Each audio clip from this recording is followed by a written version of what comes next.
Hello guys, welcome to my channel Nursing Era. You go to the channel for the simple, clear and complete nursing concept.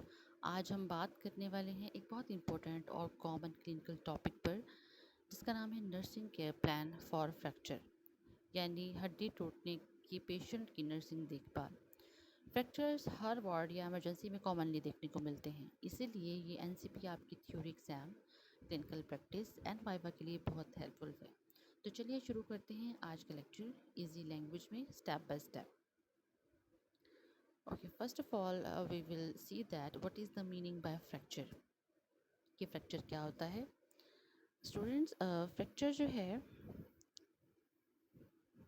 Fracture जो है क्या होता है। First of all we will see that कि fracture meaning fracture is a break और the crack in the bone usually caused by trauma, fall, accidents, or a disease that weakens the bone such as osteoporosis और the cancer. अगर simple language में बात करें तो fracture का मतलब है कि हड्डी का टूटना या हड्डी में दरार आ जाना, क्रैक आ जाना। ये ज़्यादातर गिरने की वजह से होता है, चोट लगने की सूरत में होता है, एक्सीडेंट की वजह से हो सकता है या किसी भी डिजीज़ की वजह से होता है, जैसे कि ओस्टियोपोरोसिस या cancer. So let's start the nursing care plan for the fracture. As I already told you student that there are 5 components of the nursing process that are assessment, diagnosis, planning, interventions and evaluation. So हम सबसे पहले first component को देखेंगे, that is assessment. इसमें हम दो चीज़ें देखते हैं, दो तरह से डाटा कलेक्ट करते हैं। Number one is subjective data and number second is objective data.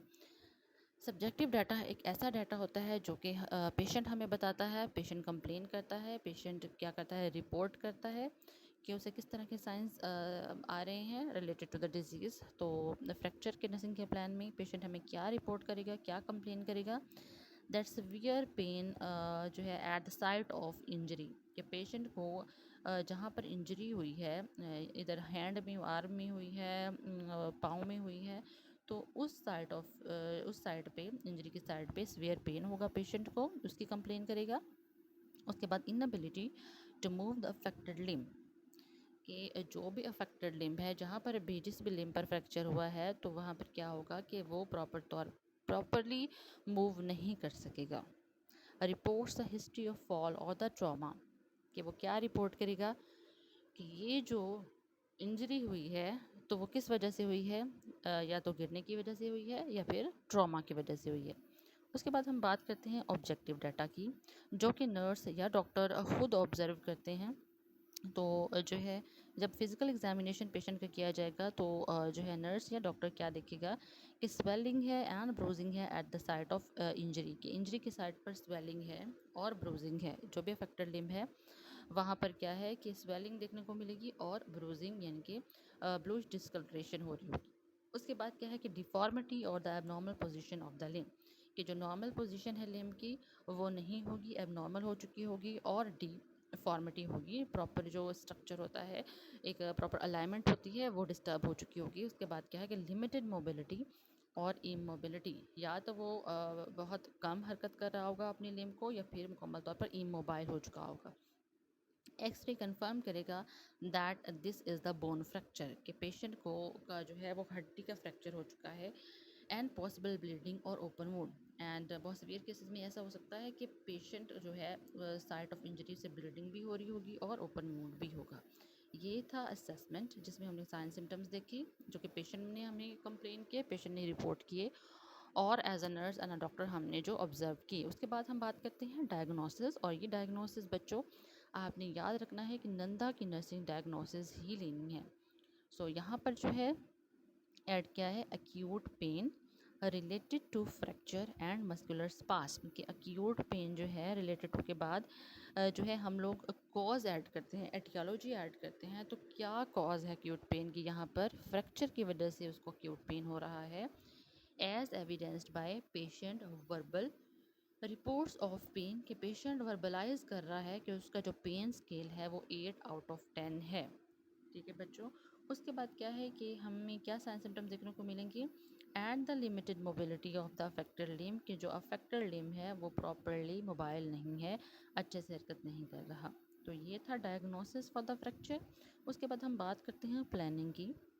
तो प्लानिंग में हम क्या करते हैं, बेसिकली हम लोग गोल सेट करते हैं जो कि जिसके बिना पर हम लोग इंटरवेंशंस करते हैं, और इवैल्यूएशन फेज़ में हम देखते हैं कि इधर जो गोल्स हमने बनाए हैं वो हमें अचीव हो गए हैं या नहीं हो गए हैं। सो हम लोग इस फ्रैक्चर के केस में क्या प्लानिंग करेंगे कि patient will report reduced fatigue, कि पेशेंट का फटीग लेवल रिड्यूस हो जाएगा। Patient will verbalise a pain relief with the rating scale less than 3/10, कि पेशेंट का जो वो खुद रिपोर्ट करेगा आफ्टर इंटरवेंशन कि उसका जो लाइक पेन स्केल है, पेन रिलीफ हो चुका है, कितने हद तक हो चुका है। तो रेटिंग जब हम लोग लेंगे तो उसका जो पेन लेवल होगा वो होगा less than 3/10। And second goal हमारा क्या होगा कि patient will demonstrate the safe movement और फॉलो द मोबिलिटी रेस्ट्रिक्शंस, कि पेशेंट जो है वो सेफ मूवमेंट कर पाएगा, और क्या है कि जो मोबिलिटी की रेस्ट्रिक्शंस उसे बताई जाएंगी उसको भी फॉलो कर रहा होगा। Patient will verbalise the understanding of treatment and home care instructions, कि पेशेंट क्या वर्बलाइज करेगा कि उसने प्रॉपरली तौर पर जो भी ट्रीटमेंट है रिलेटेड टू द फ्रैक्चर उसको अंडरस्टैंड कर लिया है, और आफ्टर डिस्चार्ज और आफ्टर फॉलोअप क्या है कि वो कर पाएगा, होम केयर इंस्ट्रक्शंस को भी फॉलो कर पाएगा और अंडरस्टैंड कर लेगा। तो ये थी हमारी प्लानिंग रिलेटेड टू फ्रैक्चर। उसके बाद हम लोग इंटरवेंशंस देखेंगे कि नर्सिंग इंटरवेंशंस हम क्या दे सकते हैं। तो students, first of all assess the pain level using a scale 0 to 10 and administer the analgesics, कि हम लोगों ने फर्स्ट ऑफ ऑल क्या करना है कि पेन लेवल को हमने असेस करना है पेन स्केल यूज़ करके, जिसकी रीडिंग होती है 0 to 10, and administer the analgesics as prescribed by the doctor. ये हम लोगों ने एक तो पेन स्केल को असेस करना है, और सेकेंडली हम लोगों ने कोई पेन किलर पेशेंट को देना है सो दैट का उसका पेन लेवल रिड्यूस हो जाए, जो भी डॉक्टर प्रेस्क्राइब करेंगे। एंड सेकंड इंटरवेंशन हमारी क्या होगी students, elevate the injured limb and apply the ice packs if prescribed, कि हमने जो इंजर्ड लिम्ब होगा उसको हम लोगों ने नॉर्मल से थोड़ा ऊपर अपलिफ्ट यानी कि एलिवेट कर लेना है, और हमने उसको आइस पैक्स भी जो है अप्लाई करनी है। इसकी क्या रीज़न है कि एलिवेट करने की रीज़न ये है कि जो भी अफेक्टेड लिम्ब में स्वेलिंग होगी तो वो रिड्यूस हो जाएगी, और आइस पैक से भी जो भी इन्फ्लामेशन होगी या स्वेलिंग होगी तो वो रिड्यूस हो जाएगी अगर प्रेस्क्राइब किया जाए। तो हम लोगों ने ये दो काम करने हैं। उसके बाद क्या है कि हमने मॉनिटर करना है colour, temperature, sensations, movement and pulses of the affected limb, कि हमने पेशेंट की जो अफेक्टेड लिम्ब है उसको उसके कलर को मॉनिटर करना है, उसकी टेम्परेचर को मॉनिटर करना है, उसमें सेंसेशंस कितनी है, उसकी मूवमेंट क्या है, उसके पल्सेस क्या हैं। तो हम इन्हें सब कुछ जो है अफेक्टेड लिम्ब का मॉनिटर करना है। उसके बाद कीप द कास्ट और द सप्लिएंट क्लीन एंड ड्राई, कि हमने जो भी कास्ट अप्लाई करना है या सप्लिएंट हम लोगों ने पेशेंट के अफेक्टेड लिम्ब पे अप्लाई करना है तो उसको हमने क्लीन रखना है और उसको ड्राई भी रखना है। उसके बाद क्या है कि एजुकेट करना है पेशेंट को about not inserting objects under the cast to relieve itching, कि हमने पेशेंट को एजुकेट करना है कि जो उसको कास्ट अप्लाई किया गया है, जो भी सप्लीमेंट्स अप्लाई किए गए हैं उसमें कोई किसी भी तरह का ऑब्जेक्ट को इंसर्ट नहीं करना, सो दैट के जो उस एरिया पे इचिंग होगी उसको रिड्यूस किया जा सके, उससे रिलीफ मिल सके।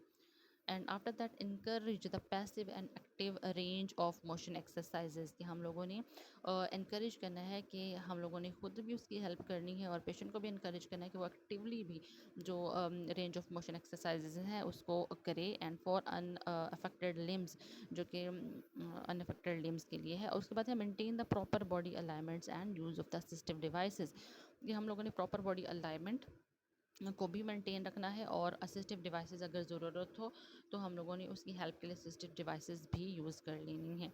तो ये थी इंटरवेंशंस फॉर द फ्रैक्चर।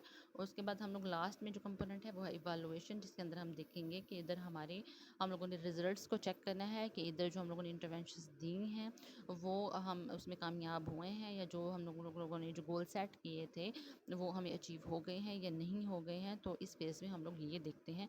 फिर उस बेस पे हम लोग ये बनाते हैं कि अगर इवैल्यूएशन फेज़ में हमें गोल्स मिल गए हैं तो हम लोग इसी प्लान को कंटिन्यू करेंगे, और अगर जो है पार्शली हमें मीट हो गए हैं तो हम लोग क्या करेंगे कि उसको थोड़ा सा प्लान को मॉडिफाई कर लेते हैं, और अगर मुकम्मल तौर पर जो है हमें गोल्स नहीं मिलते हैं तो हम लोग क्या करते हैं, हम उस सारे प्लान को सारी इंटरवेंशंस को और सारे नर्सिंग जो केयर प्लान है उसको हम लोग क्या करते हैं, टर्मिनेट कर देते हैं एंड अगेन रीअसेस करते हैं, और फिर से हम उसके ऊपर काम करना स्टार्ट कर देते हैं। तो इवैल्यूएशन में हम क्या देखेंगे, patient reports pain level below 3/10 कि पेशेंट रिपोर्ट कर रहा है कि उसका पेन लेवल रिड्यूस हो चुका है 3/10 से तक हो चुका है। No signs of infection observed, कि कोई भी इन्फेक्शन जो है किसी तरह का भी इन्फेक्शन है हमें ऑब्ज़र्व नहीं हुआ है, और उसकी जो नॉर्मल CMS है यानी कि सर्कुलेशन है, मोशन है और सेंसेशन है अफेक्टेड लिम्ब में, वो भी नॉर्मल हो चुकी है। उसके बाद जो पेशेंट है वो फॉलो कर रहा है प्रिकॉशंस को,